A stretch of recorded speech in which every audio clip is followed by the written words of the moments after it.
Hello and welcome back, everybody, to the Just One More Level podcast. I am your co-host Christian. And I am your co-host John. And this week, guys, we played Lego Star Wars on the PlayStation 2. I had a ton of fun playing this game. This is a game that I played for my whole life. Well, most of my life, more than half my life. I had it on the GameCube back around when it came out. And I've been a lifelong Star Wars fan. So this was perfect for me. I was so ready for it. It came out in 2005 and it had the first 3 episodes chronologically of Star Wars. Episodes 1, 2, and 3, Phantom Menace, Attack of the Clones, Revenge of the Sith. And what was really exciting at the time was that it had Revenge of the Sith. That movie hadn't even come out yet when this game came out. So it was super cool to play through the main story beats of Revenge of the Sith, but in Lego mode, which was something else I was obsessed with as a kid. I had Lego Magazine. I was subscribed to Lego Magazine for 10 years when I was 8 years old to when I was 18 years old. So much so that they gave me a free subscription between the ages of 14 and 18 to Lego Magazine. So this game was right up my alley. I love the Lego games in general, and I got a few nice things to say about it. I guess I'll get those out of the way, Christian, before you come in with your little. It's not all bad. It's not all bad things okay. I have to say, Okay. but Good. I'm not a fan of Star Wars Okay. though. So you just got to keep Right. that in mind whenever I go Right. about my stuff. But yeah, go ahead and get your stuff out of the way. Okay, so right off the bat, when you start up the game, you're loaded into the first portion of the Phantom Menace. And if you are a Star Wars fan, or if you're not, you may have heard that these episodes of Star Wars are not fan favorites. So naturally, you wouldn't think that maybe they would be that good. But I will say that the storylines do tend to lend themselves to good video games. For instance, there was Rogue Squadron, there was Battlefront 1 and 2 on the PS2, and then the eventual remakes of those games. There was the Clone Wars TV show, which was very well received.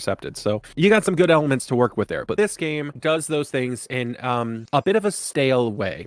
It's kind of hard to move around all the time, and it doesn't make things so easy to find. But as a kid, I loved it. I loved being able to collect all of the characters as you played through the levels over and over again in free play. And I loved collecting the little Lego studs and the mini kits, and that was a ton of fun for me. I loved the world hub of Dexter's Diner, which is a location from the second movie.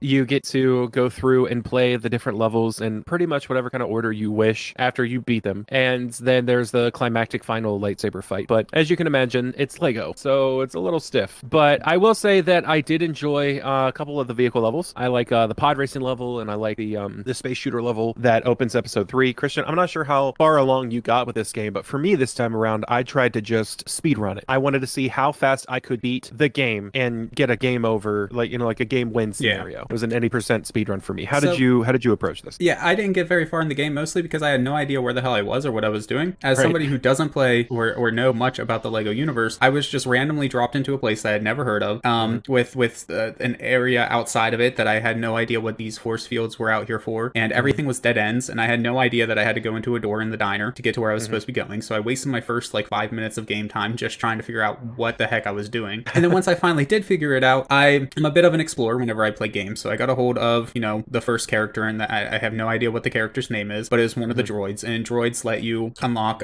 doors that you can't unlock otherwise. So of course, once I got him, I had to go back and do a little bit more exploring. So I definitely took it a lot slower. I only got through the first few chapters of episode 1. Okay. That's totally fair. That's a good way to play it. I mean, I love exploring too, and you're definitely rewarded for exploring in Lego games, especially later on when you can replay the level in free play, because you can switch through all of the different characters at the touch of a button in order to explore the level more thoroughly, and there's hidden things that you can find. There's little hidden rooms and mini kits to collect, which in this game allow you to build special vehicles that you can race in another mini game in Lego Star Wars 2, which I think is pretty cool. That was a nice cool feature, but you didn't know that during this game. No. And that's the thing, so from my time playing with it, it still seems like a good game. I think Lego generally makes good games, and if you check out my review on Lego Lord of the Rings, I enjoy the Lego format. My problem with this game specifically was that, at least back in these early days of Lego games, they didn't seem to have a concrete way of telling a story, so I was lost the entire time. I had no idea what was going on. I have no idea the characters I was playing on. I don't know anything about the other characters, because I'm not a Star Wars person. I've only ever seen episode 4, so I had no idea what was going on the whole time. And it just seems like there were a lot of things that they just figured out how to do better later on in the Lego universe.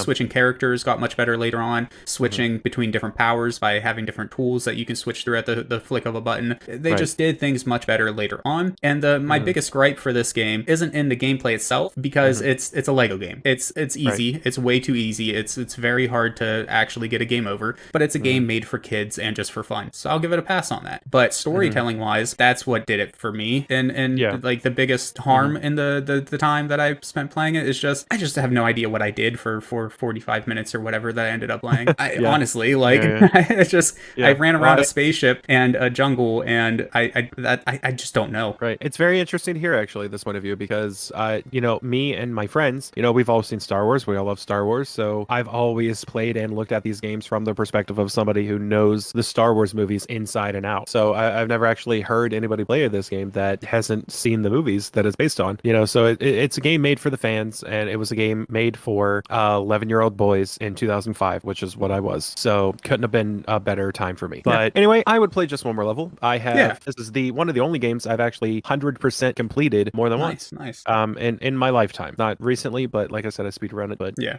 that's a thing for me. But Christian, what'd you? Yeah. I mean, I didn't hate the game, so I would definitely be willing to go back and give it another shot. I just think I want to learn more about Star Wars before I do that. That's all. Gotcha. Okay, that's totally fair. Anyway, that's all the time we have for this little mini episode, guys. You know where to find us. Check down in the description below for all of our social media and for our website. Definitely go and check us out. But in the meantime, thank you so much for watching. You don't have to, but you do, and we appreciate it. So thank you. Bye, everyone.